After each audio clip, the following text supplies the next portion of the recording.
வணக்கங்க. ஜோதிடம்ங்கிறது அறிவியலா, கலையா, ஆன்மீகமா அப்படின்னு பற்றி இந்த பதிவில் பார்க்க போகிறோம். முதல்ல கலைங்கிறது என்னென்னு பார்த்தீங்கன்னா, ஒரு சில விதிமுறைகளுக்கு உட்பட்டு செய்யப்படும் செயலானது ஒருவரை போல இன்னொருவர் முடிவுகளை தர முடியாது. விளக்கமாக சொல்லணுன்னா, ஒரு சமையல்காரர் எடுத்துக்கங்க, 2 சமையல்காரர் எடுத்துக்கங்க. அதில் ஒரு சமையல்காரர் செய்கிற விதிகள் எப்படியோ அதே விதிகளை தான் இன்னொரு சமையல்காரரும் ஃபாலோ பண்ணுவார். ஆனால் அவர் போடுற அளவுகள் வித்தியாசம் காரணமாக ஒருவர் கொடுக்குற டேஸ்ட்டை, அதாவது சுவையை, இன்னொருத்தரால் அதே சுவையை தர முடியறதில்லை. இதுதான் கலை. அதாவது விதிகளுக்கு உட்பட்டு செய்யப்படுற விஷயமானது ஒருத்தருக்கு ஒருத்தர் மாறுபடும், கைவண்ணம் மாறுபடும். ஒரு ஓவியத்தை வரைஞ்சால் கூட கிளி பச்சை கலர் தான் இருக்கும், கண்ணு கருப்பு கலர் தான் இருக்கும்னு சொல்லிட்டு நம்ம வரைகிறோம். ஆனால் வரைகிறதுன்றது பார்த்திங்கன்னா ஒருத்தருக்கு ஒருத்தர் மாறுபடும். இதுதான் கலைன்னு சொல்லுவாங்க. இதே அறிவியல் என்னன்னு கேட்டிங்கன்னா, ஒரு சில அதே விதிகளுக்கு உட்பட்டு செய்யப்படும் செயலானது யார் செஞ்சாலும் அந்த விதிகளுக்கு உட்பட்டு செய்யப்படுற விஷயமானது ஒரே மாதிரியாக இருக்கணுன்றது தான் அறிவியலோட ரூல்.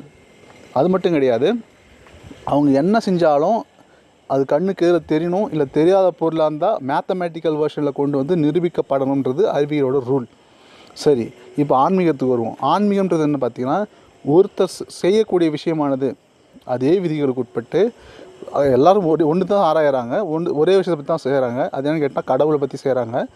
அது ஒரு சில விஷயங்கள் காரணமாக ஒரு படிநிலை அடையிறது காரணமாக ஒருத்தர் ஒரு விதமாக தன்னோட பதிலை உலகுக்கு முன்வைக்கிறாங்க. உதாரணத்துக்கு திருமூல சொல்லணும்னா, இறைவனை அடைய நீங்கள் ஞானத்தை தேடினால் போதும், கேள்வி ஞானத்தை தேடினால் போதும், அதை அடைந்தால் போதும், நீங்கள் இறைவனை அடையலாம்னு சொல்லிட்டு திருமூலர் ஒரு பாடலில் சொல்கிறாரு. அதே மாதிரி அகத்தியர் என்ன சொல்கிறார் பார்த்திங்கன்னா, மனமது செம்மையானால் மந்திரம் ஜபிக்க வேண்டாம், மனமது செம்மையானால் வாசியை அடக்க வேண்டாம் அப்படின்னு சொல்லிட்டு சொல்கிறாரு. மனதை செம்மைப்படுத்தினாலே போதும், நீங்கள் இறைவனை அடையலாம்னு சொல்லிட்டு சொல்கிறாரு. இன்னொருத்தர் என்ன சொல்கிறார் பார்த்திங்கன்னா, காமத்தின் மூலம் கடவுளை அடையலாம்னு சொல்லிட்டு ஒருத்தர் சொல்கிறாரு. ஏன் இப்படி ஒருத்தர் விதமாக சொல்கிறான்னு பார்த்தீங்கன்னா, எல்லாமே இறைவன் தான்ன்ற பட்சத்தில் அந்த ஆன்மீகத்தில் எந்த வழியில் வேணுனாலும் கடவுளை அடைய முடியும் அப்படின்னு சொல்கிறது என்னோட தாழ்மையான கருத்து. சரிங்களா? சரி, இப்போது ஆன்மீகத்தை பற்றி பார்த்துட்டோம், அறிவியல் பற்றி பார்த்துட்டோம், கலை பற்றி பார்த்துட்டோம். ஜோதிடம் இதில் கலையா, அறிவியலா, ஆன்மீகமா அப்படின்னு சொல்லிட்டு நம்ம பார்க்க வேண்டியது இருக்குது.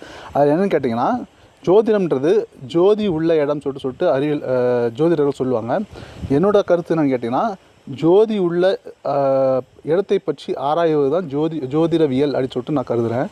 ஏன்னு கேட்டிங்கன்னா, அந்த ஜோதியால் ஏற்படும் மாற்றத்தினால்தான் இப்பிரபஞ்சத்தில் பல மாற்றங்கள் நிகழுது அப்படின்னு சொல்லிட்டு நான் கருதுகிறேன். அதை பற்றி ஆராயக்கூடிய விஷயந்தான் ஜோதிடவியல் அப்படின்றது என்னோடய கருத்து. அப்படி